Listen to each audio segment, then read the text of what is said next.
Bonjour à tous, chers motonautes. Aujourd'hui, à l'ECMA, nous sommes en présence d'une légende, une légende du Tourist Trophy, John McGuinness, avec un record de victoire qui vient d'être battu par Michael Dunlop, mais ça reste un king du TT. Hello, John, how are you? Yeah, really good. Really happy.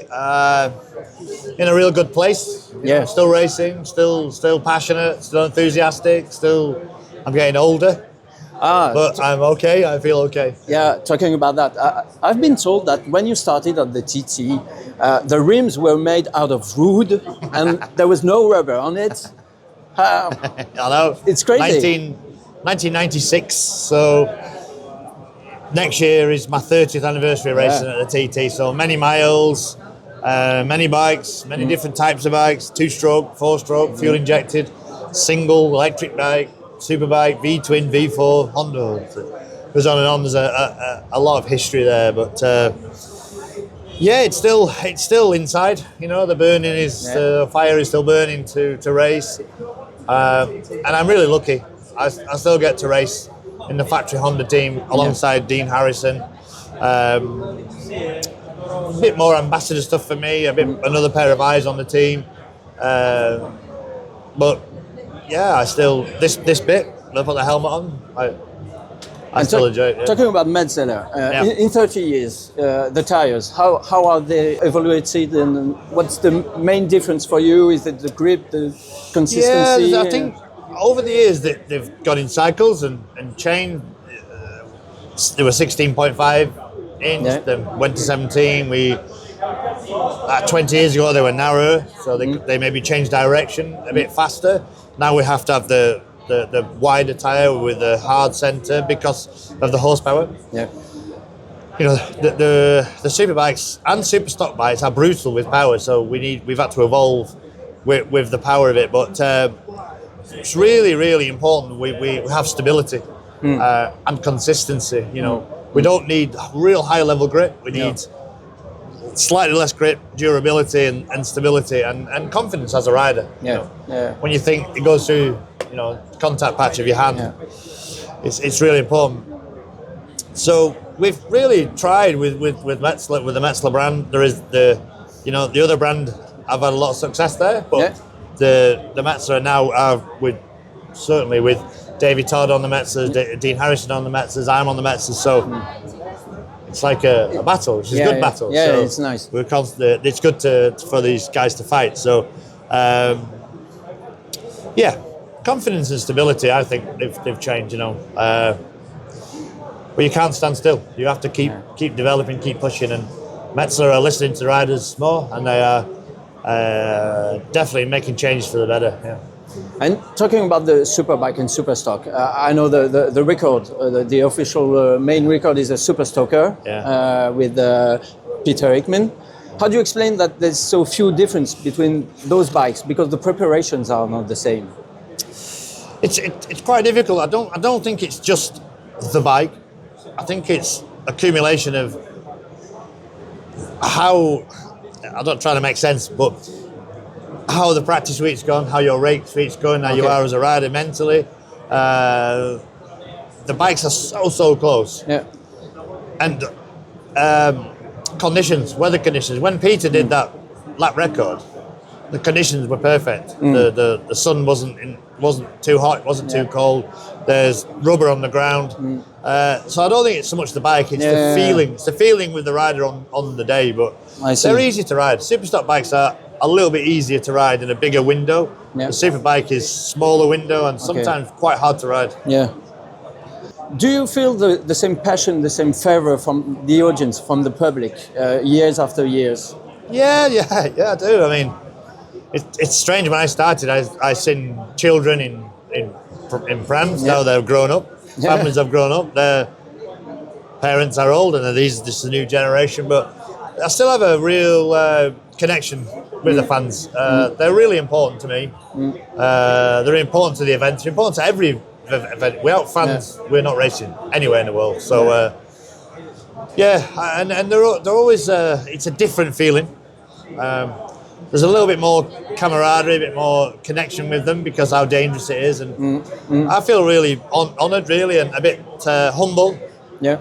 for them to come to me and say they thank me for all the years of enjoyment watching me go through my career. So yeah, I still have that same. There's little rivalries, the Michael Dunlop fan maybe, or the Davy Todd fan, but we're all together as a family. Yeah.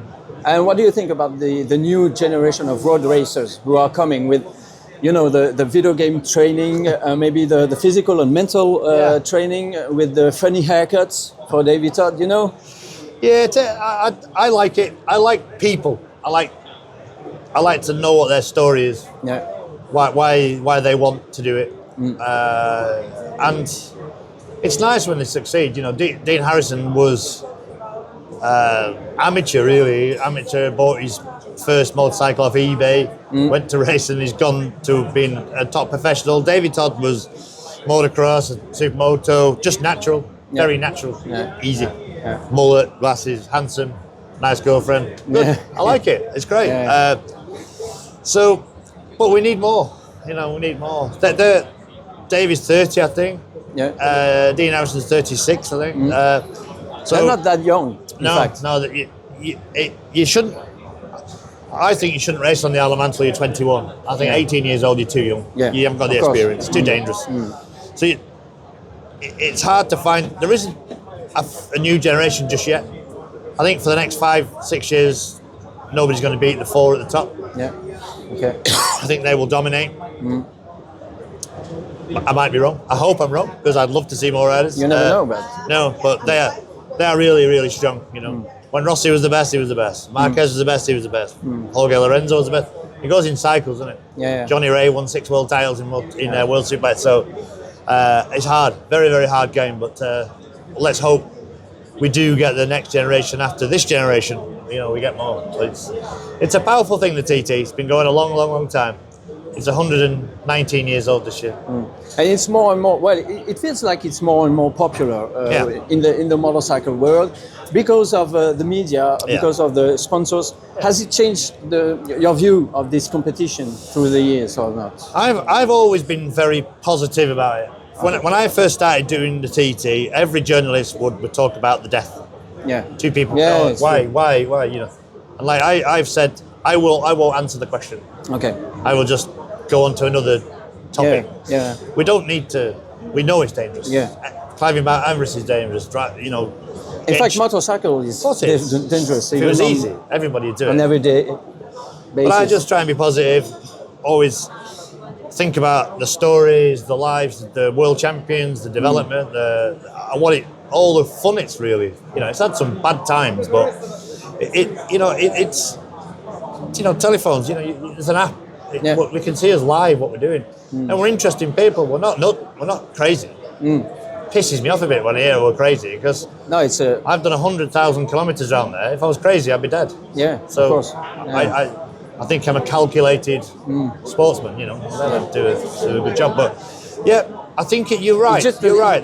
People aren't talking about it being a death race anymore. They're understanding why we do it. Yeah. How you do the spectacle of it, the travelling to it, the age of it, the history, heritage, the people. You know, we're going to make a movie in the next couple of years about it. So you know, it's interesting at the minute. It's an interesting thing, and you know, there's nowhere else in the world where you can stand that close to a bike, 180 miles an hour, and you will never ever be able to start that ever again anywhere in the world. The world we live in. But let's embrace it, push it. It's important to keep it, of course, this way. And talking about risk, because you take risks, is there any sport that you think is too risky that you won't do or test? For me, I've never really looked outside of motorbike. I'm a bit boring, really. It's motocross. You have no other hobbies. No. What will you do when you retire? If you retire, I'll stay involved in the sport. Stay involved in the industry for sure. My son works for Monster. He's in the industry, so hopefully I'll have some ambassador jobs and people want to hear my stories. But you know, I wouldn't. You know, these suit things. I wouldn't jump out of an aeroplane. I wouldn't ride a horse. You know. Really? Things that scare me are strange. I'm scared of the dark. 250 horse is good. But one horse. One horse, no chance. I'm scared of the dark. Nighttime. You know, I've got we're all different. We're all strange, but you know, anybody's doing something that's extreme, dangerous, and they're enjoying it. No putting anybody else at risk. Just get on with it. Embrace everything. And keep on racing. Well, As long as I can. We'll follow you. Thank you very much for this moment, and Thank you. enjoy your 2026 No worries. celebration. Right. Thank you. Perfect.